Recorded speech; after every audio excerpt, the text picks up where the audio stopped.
Now we will understand what are these molecules which have energy and can undergo reactions to liberate energy, which can be utilized by the reactions which require energy. So most important compound that acts like an energy rich compound in living systems is ATP. So we shall see why this ATP is called as the energy currency of the cells. So cells obtain energy from chemical oxidation or the sunlight, and that gets converted to ATP. And yet ATP is energy rich because of, most important, that it has got 3 triphosphate units. Now these 3 phosphate units will have 4 negative charges. We have already written the structure of ATP in the class, but I have again taken the structure here. You can see the structure. You have got the adenine and then the triphosphate. That's why it is adenine triphosphate. So these 3 phosphate groups have 4 negative charges, which makes it highly unstable. What it will do is it will immediately undergo hydrolysis in presence of water to give adenine diphosphate.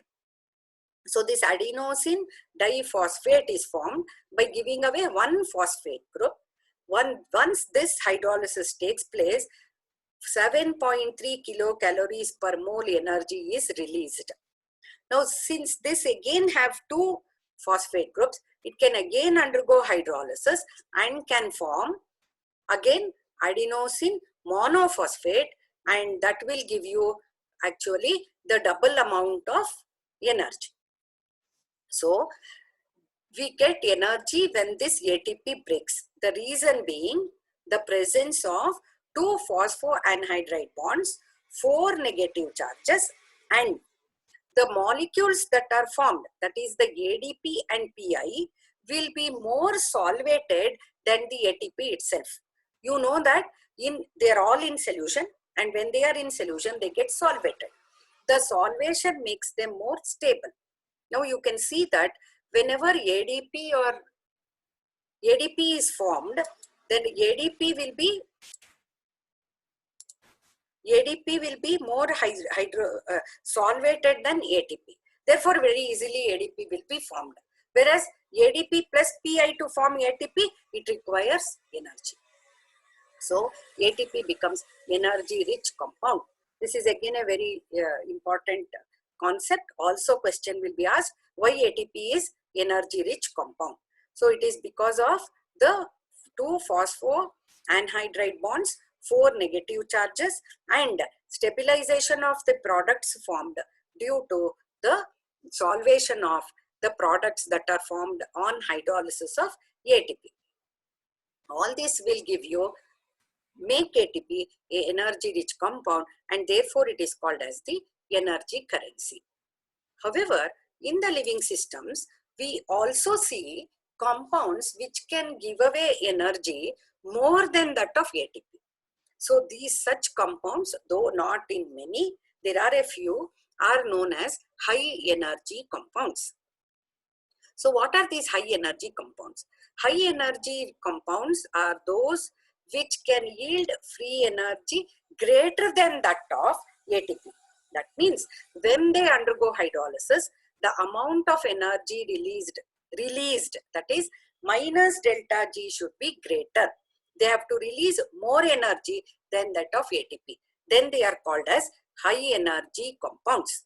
So few examples of high energy compounds are phosphoenol pyruvate.